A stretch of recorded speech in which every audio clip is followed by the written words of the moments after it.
Assalamualaikum dan selamat sejahtera semua. Bertemu kembali dalam kelas Bahasa Melayu tahun 2. Hari ini kita akan belajar unit 17, Kebersihan Tanggungjawab Bersama.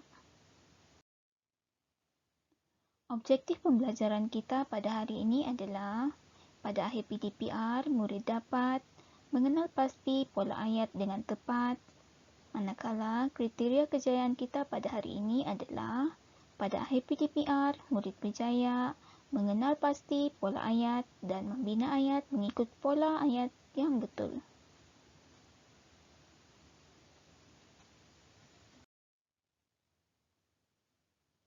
Hari ini kita akan belajar mengenai pola ayat.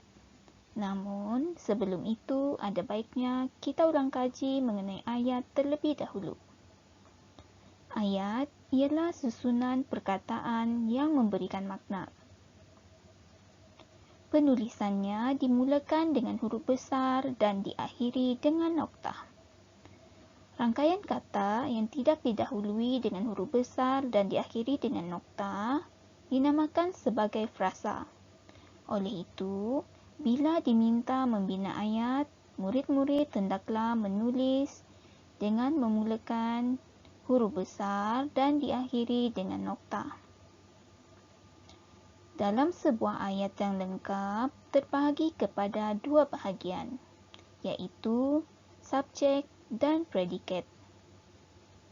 Subjek ialah bahagian yang diterangkan, manakala predikat adalah bahagian yang menerangkan subjek. Mari kita lihat contoh ini. Ini buku akil. Ini adalah subjek, manakala buku akil adalah predikat yang menerangkan bahawa ini atau buku tersebut adalah kepunyaan akil. Ayat kedua pula, Meliana cantik. Meliana adalah subjek, manakala cantik merupakan predikat yang menerangkan mengenai rupa paras Meliana, iaitu cantik. Ayat seterusnya, Akasha pandai berpantun. Pandai berpantun merupakan predikat atau penerangan mengenai kebolehan Akasha yang merupakan subjek dalam ayat ini dalam bidang berpantun. Dan ayat terakhir adalah murid-murid 2 elit dan 2 cyber rajin belajar. Rajin belajar merupakan penerangan kepada sikap murid-murid 2 elit dan 2 cyber.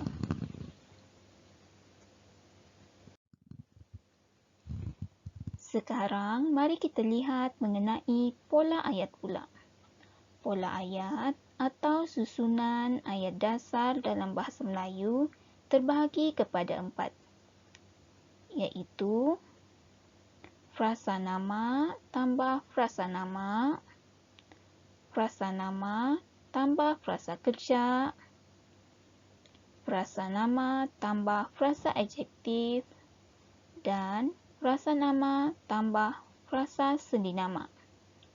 Mari kita lihat satu persatu pola-pola ayat ini. Pola ayat 1.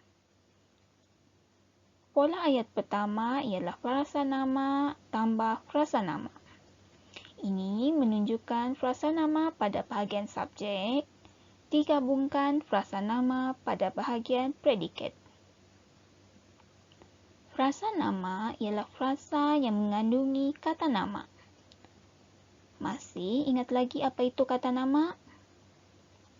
Kata nama ialah kata yang digunakan untuk menunjuk kepada benda hidup dan benda bukan hidup, seperti manusia, haiwan, tumbuhan, benda dan tempat. Sebagai contoh, Mukris merupakan anak sulung.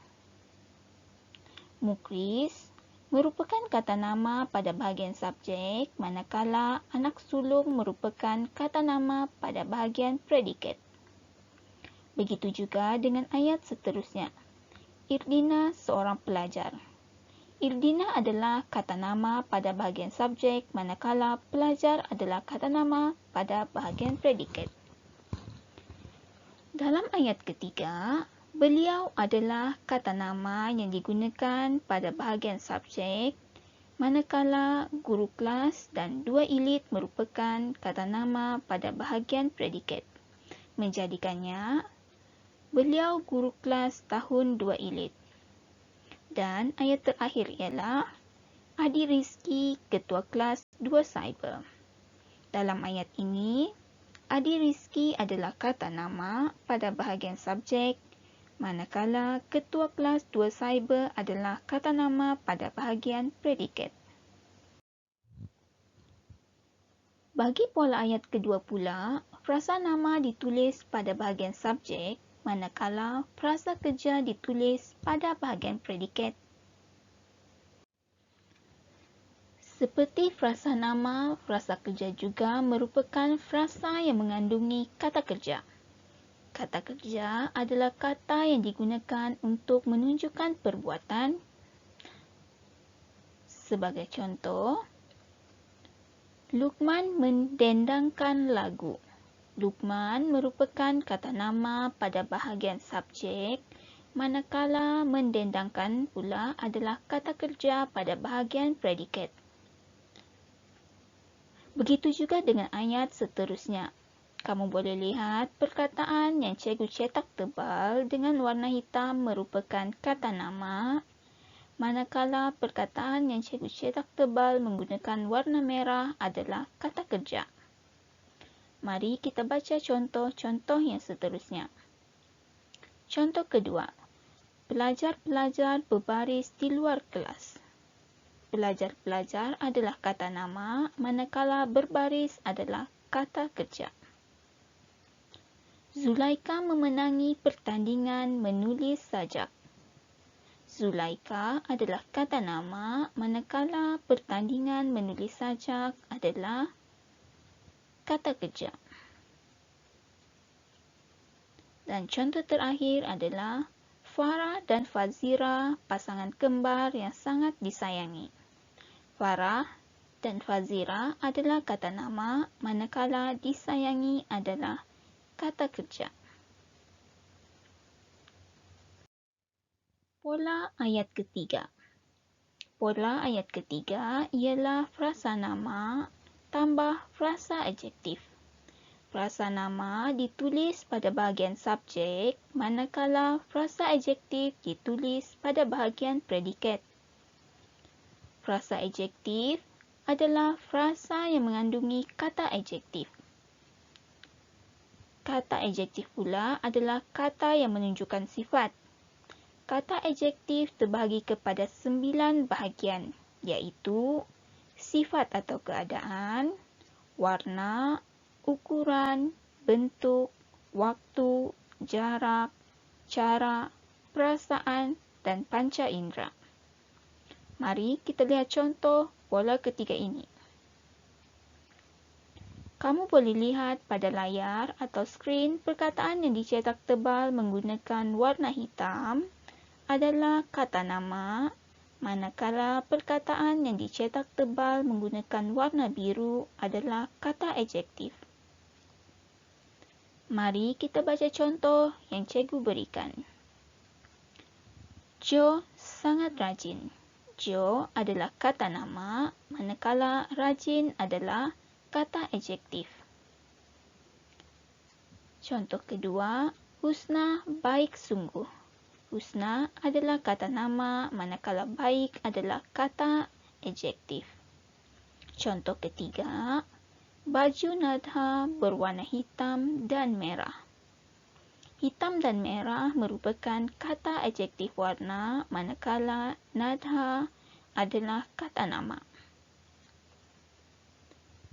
Dan contoh terakhir adalah Sekolah Kebangsaan Tanjung Aru sentiasa cantik dan bersih. Sekolah Kebangsaan Tanjung Aru adalah contoh kata nama khas yang menunjukkan tempat. Manakala cantik dan bersih pula adalah kata adjektif.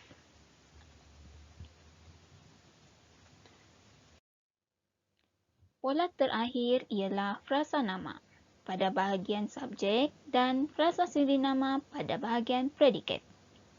Frasa sendi nama atau frasa yang mengandungi kata sendi nama. Kata sendi nama pula ialah kata yang hadir di hadapan frasa nama. Sebagai contoh, kata sendi nama ialah kepada, pada, dari, ke, terhadap, bagai, seperti, umpama, tentang, dengan, hingga, sejak dan lain-lain lagi. Mari kita lihat contoh untuk pola keempat ini. Seperti tadi, kata nama adalah kata yang bercetak tebal berwarna hitam, manakala kata sendi nama adalah kata yang bercetak tebal berwarna ungu. Mari kita baca satu persatu. Contoh pertama, bungkusan itu dari Labuan. Bungkusan adalah kata nama, manakala dari adalah kata sendi nama. Labuan pula adalah kata nama. Seperti yang cikgu nyatakan tadi, kata sendi nama adalah kata yang hadir pada hadapan frasa nama. Mari kita lihat contoh kedua. Hadiah itu daripada Cikgu Zila. Hadiah adalah frasa nama, daripada pula adalah frasa sendi nama. Mari kita lihat contoh ketiga. Murid-murid ke perpustakaan dahulu. Murid-murid adalah kata nama, manakala ke adalah kata sendi nama. Dan contoh terakhir adalah makanan itu untuk kelas 2 elit. Makanan adalah kata nama dan untuk adalah kata sendi nama. Untuk memastikan kamu sudah faham, mari kita kena pasti pola ayat-ayat yang cikgu berikan ini. Ayat pertama.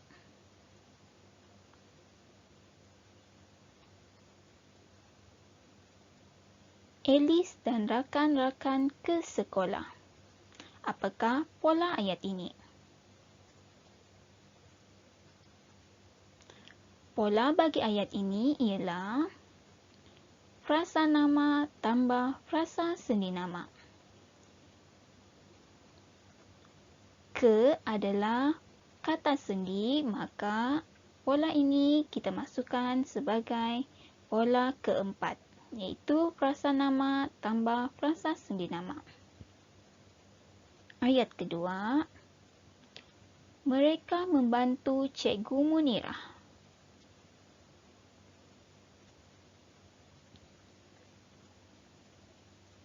Apakah pola bagi ayat ini?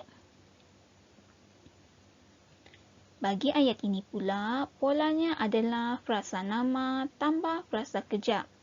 Kerana membantu adalah kata kerja.